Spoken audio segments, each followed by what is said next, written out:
Hey, what's up? It's Phoenix and welcome back to my YouTube channel. I encourage you to hit that like button, to subscribe for more quality content, and to share with your friends. I also encourage you to check out the playlist tab for more videos and to check out my books. I'll put the link to my author page in the description. Now today I'm very excited because I'm going to present another episode in my ongoing Mind and Art series where I discuss and think about the relationship of ideas in literature and art and philosophy and various things to the mind and to the way in which we do or do not think about mental illness. So, without further ado, let's dive right in.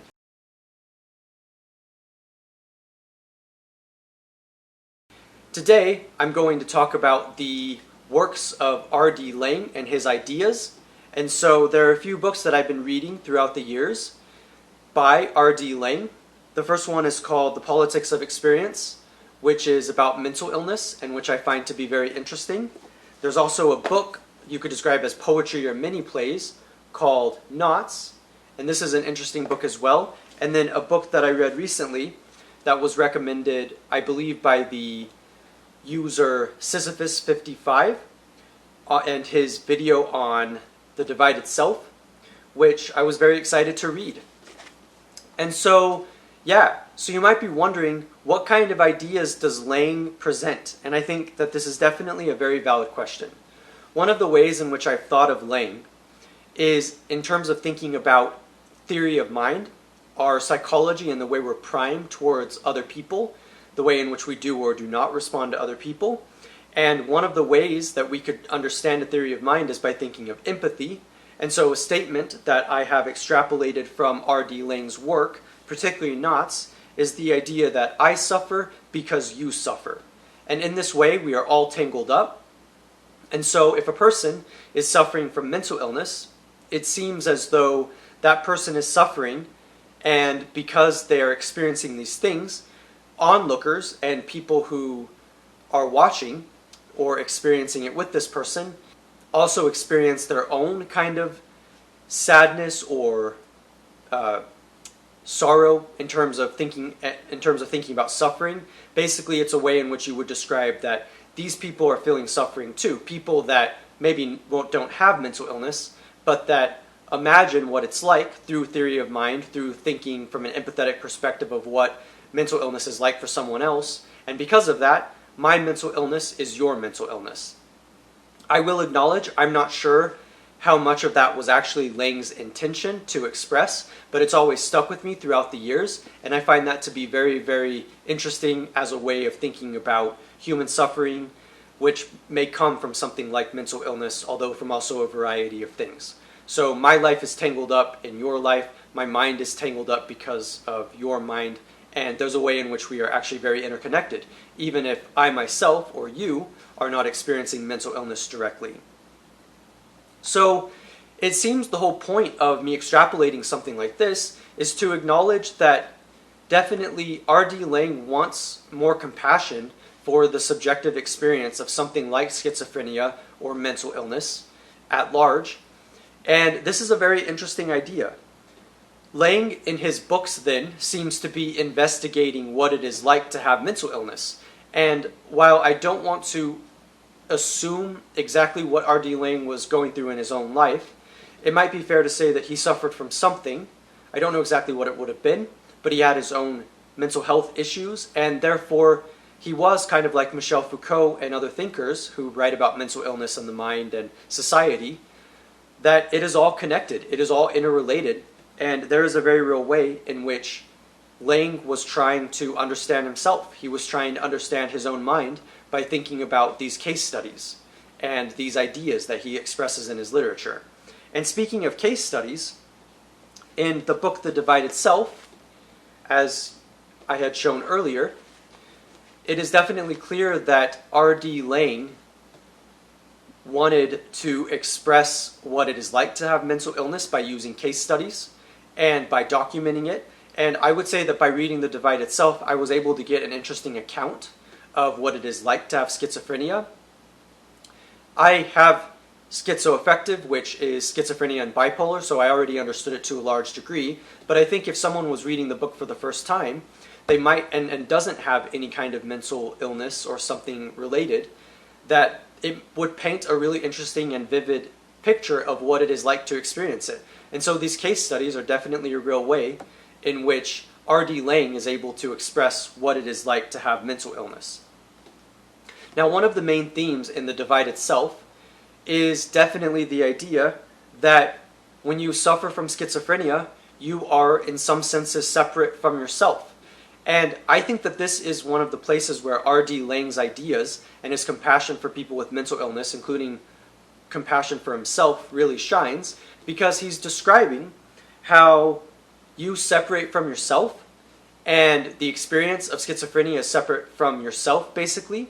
And you have these two selves. You have the self that you understand psychologically, which is suffering because of mental illness, but then you also have the side of you that you present to society.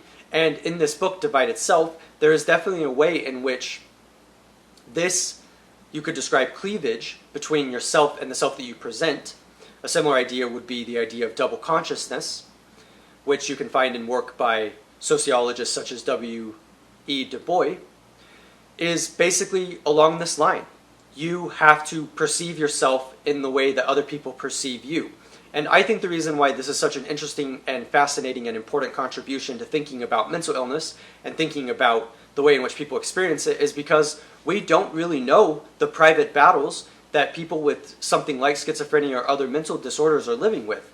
And part of what makes it so hard as well is the stigma, where it seems as though people can't talk about their inner lives because it is too much. Society isn't interested. Nobody cares. Let's focus on other things that are more important. And so people don't convey their inner experiences. And I think R.D. Laing may have felt this to a degree in his own longing and yearning to express himself. And it seems that he experienced these things in a very visceral way. And it's complicated to think about how there are many things we can't express in life.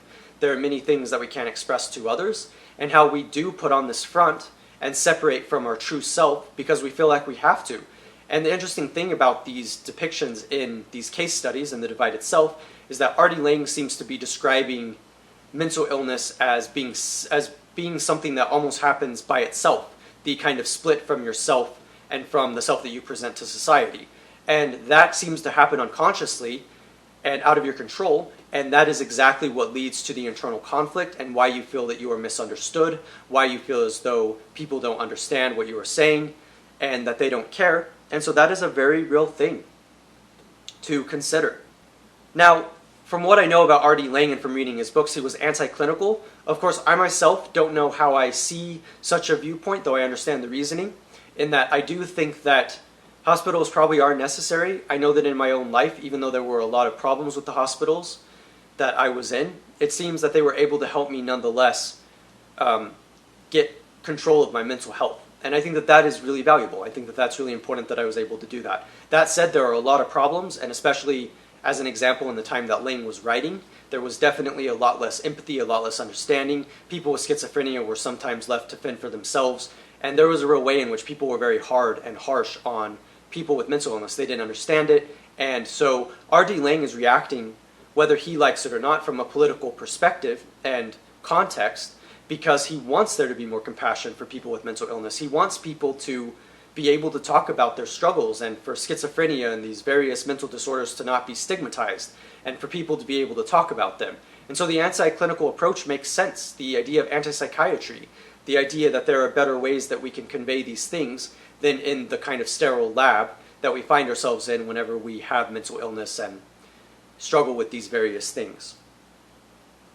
So, as I said, R.D. Laing was looking for more compassion and for people with mental illness and various things, and he wanted that. And he seemed to advocate for that in his writing, fighting for that in his own understanding of the mind, and I think that such things are very, very powerful. And so, so I recommend checking out books by R.D. Laing. I would describe R.D. Laing as being similar, as I said earlier, to people like Michel Foucault and other thinkers who wanted the world wanted society to be fairer, more fair with how we treat people with mental illness. And one thing that I think is really remarkable about the process of self-awareness and of growing as a person and of living with our minds is we are able to internalize, or I would describe, we are able to psychologize ideas, and we're able to reflect, introspect, and retrospect on our lives and on our psychological state. The term for this is often metacognition. And we are definitely able to think about these things. And we are able to, as a consequence, write books and be able to raise awareness and let people know what is going on when you suffer with something like schizophrenia or any other kind of mental illness that you may have. And I think this process is very valuable. And this is one of the reasons why I like R.D. Laing's approach, because I think that he definitely is able to convey these kinds of things in a very, very valuable and useful way. And I think it brings a lot of hope to these kinds of issues. I myself think about the way in which I introspect and retrospect and psychologize my experience, and the ways in which I think about what I've gone through, and writing about it, thinking about it, talking about it. These are all various ways that we can come to a more just world and be able to understand ourselves better and to be able to make the world better in a variety of ways. I'm Phoenix, and I hope that you enjoyed this talk on R.D. Laing and the mind for my Mind and Art series. So yeah, I will conclude with that, and I hope that you enjoyed it. And I hope that you will check out my other videos on my YouTube channel, as well as the other videos that I have in my Mind and Art series. Just check out the playlist. I'm Phoenix, and thank you for watching, and I will see you next time.